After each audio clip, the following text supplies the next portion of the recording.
All right, hi everybody. So I wanted to make this video to help people who want to use mixed reality on their VR headset for VPX tables. There are some out there on that spreadsheet site that you can get that have mixed reality rooms already configured for them, but it's kind of limited in scope. So I figured out a way to modify other VPX tables that have a VR cabinet to allow us to use mixed reality for that. So that's what this video is going to be about. And I'm going to try to be as thorough as I can without taking too long in the video. And I am going to assume that if you're at this stage of trying to configure this, you're already using VPX, you know the basics, so I'm not going to get into all that stuff. There's a lot of really good videos out there for that. So what we're going to start with is I have VPX open right now. I'm using the Batman Data East remaster from, I think it was VPW, and their amazing team there that's doing all these great, putting these great tables out. They're just fantastic. So we have our, you can see on the editor here, we have the VR room. So when you're in like VR room minimal, these are the walls, and then there's the ceiling and everything and the floor.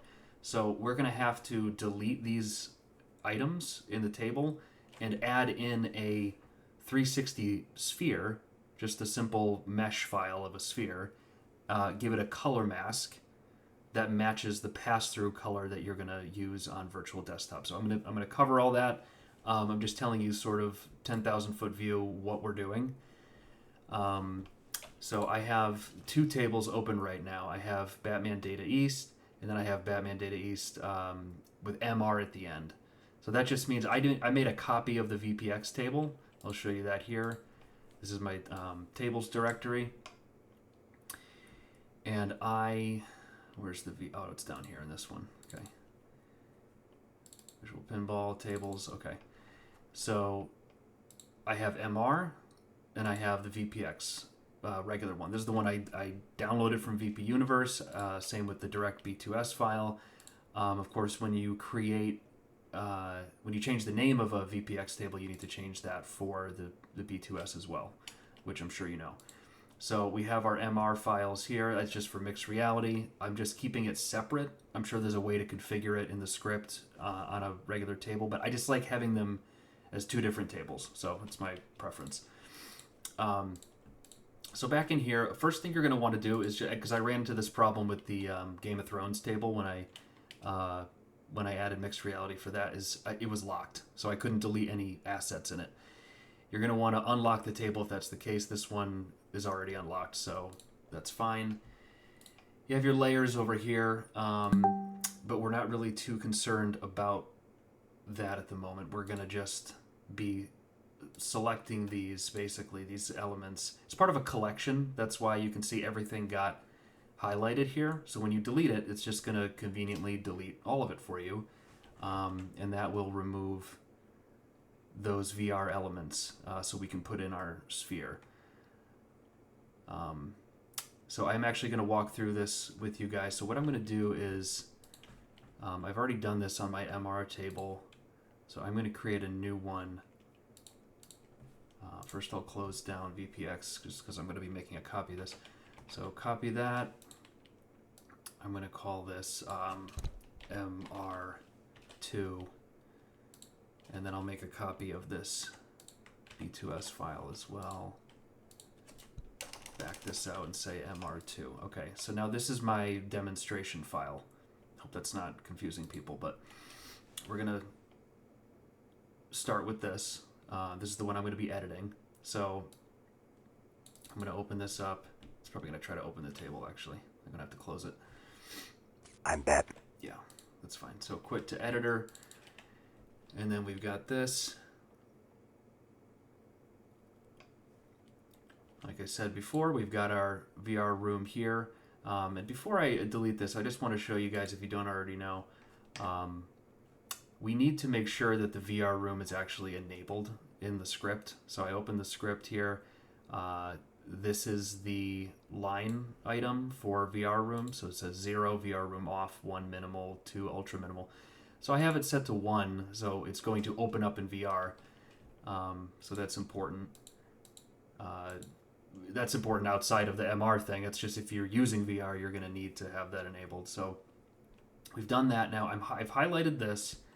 I'm going to hit delete. It says selected elements are part of one or more collections. We're going to say yes to delete them, and boom. So for tables that just have the minimal setup, that's really all you're going to have to do. I'm zooming out further just to see that there's nothing crazy going on out here, but I already know that there isn't. Let me get back into this. Okay. So we have deleted the room. We've kept the cabinet and all of the things attached to the cabinet. So that's important. What we need to do now, it's very simple. We're just going to insert a primitive object, and we're going to click here to insert that primitive object. Now it's already popped up in the properties window up in the top right. And then we simply just click on import mesh. We go to browse, and then it's already going to my vpinball directory here. And I just have a simple sphere object. I downloaded this online. I can share it with people if they want. I can provide a Google Drive link. It's just a sphere mesh object. I mean, you can make it in CAD if you wanted to. Very simple. So I've got that universal mixed reality room. That's just what I named it. And we're gonna hit OK. We're gonna hit import. And now that little box disappeared, and you're probably gonna be like, okay, what happened? What's going on now? So it's a huge sphere. You can always size it down, but the key is, so you can see it's over here now. It's massive compared to the table, which is totally fine. It doesn't matter as long as this sphere is fully encompassing the table. That's kind of all that matters. In terms of setting up the mixed reality room, like in terms of the physical or digital physical space, whatever, that's it. So once you've deleted all the other room assets from an existing table, you're just adding this sphere, and then it's a few more steps to get this configured. So we're going to click on the edge of this to select it, and we've got our primitive selected. It says visible static rendering. I turn off reflection enabled because this was giving me some weird shimmering, and it was keying out parts of the table. And keying out means if you're in pass-through, it means it's going to let you see through into your, it's going to show your room and not the digital render that you're trying to have on the table. So it just looked funny. I just turned this off. There might be some experimenting that needs to go along with that, but I found that that's good. So then we want to click unshaded additive blend. I have no idea what this does. All I know is that it made like shimmering and other problems go away. So sorry, I can't tell you more about that. And then just down here we have modulate color. This is important because this is going to be our color mask. So when we click on that, we open up our color picker. I think it's best to go with green or like a magenta color, like something like this or something like this. But I zero out the blue and I zero out the red, so we just have 255 for green or the magenta. You kind of have to experiment with it because some tables, like if they have like green flashing elements, it's gonna key out some of that stuff and make it disappear from the table, and your room is going to pop through. I found that white wasn't really great either because, often like white and black, you're going to have elements of white and black on your table. So you're going to run into more problems that way. So something like a green screen or something like a magenta is probably best. So in this case, we'll go with the green. So I'm going to hit OK. And now this is all configured. So all right, so now we're in the headset. I'm going to open up my virtual desktop. I've got the menu open here, and we want to just go to the streaming tab. We need to set the frame rate to 90. Okay, it's capped out at 90, unfortunately for pass through, but it plays pretty smoothly. You just got to have a strong connection to your router. So when enabling 90 or setting it to 90 FPS, we go down and this becomes available, these checkboxes. So we check environment, we go to configure, and then we have our green, like we set up for the color mask of the sphere on the table. So I leave these settings by default. This was checked. I've unchecked. I don't exactly know what it does. It doesn't seem to really affect it, so I'm not too worried about it. And then I'm going to launch the table. So, oops, let me go back to that. I'm going to close this menu here. All right, we're back at our VPX. We've got our color mask sphere that we created, and I'm hitting play. I'm Batman. Okay, so we've got our room here. It's all keyed out. So that's just the preview right now. In order for it to pop into my actual room, I have to hit this and just go to switch to VR. And there we go. I got to adjust this, of course, but and forgive this room right now. Let me take this stuff. Actually, I can hold on to this. That's fine. All right, I got this PS4 controller. So I'll just orient myself here. I've mapped the reorienting of the table to X on my controller. It's number 5 on the number pad on your keyboard.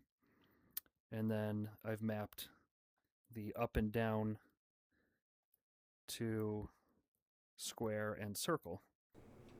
All right, guys, so we're back after doing the demonstration in pass-through mixed reality. Let me just double check my notes real quick. I think I covered everything we need to cover for the tutorial, with the exception of the sound manager. So in the case of Game of Thrones, the Game of Thrones table, it has a mega room, so there's like a lot of VR aspects going on in it outside of the cabinet. And so when I deleted all of those collections, I also lost backglass audio.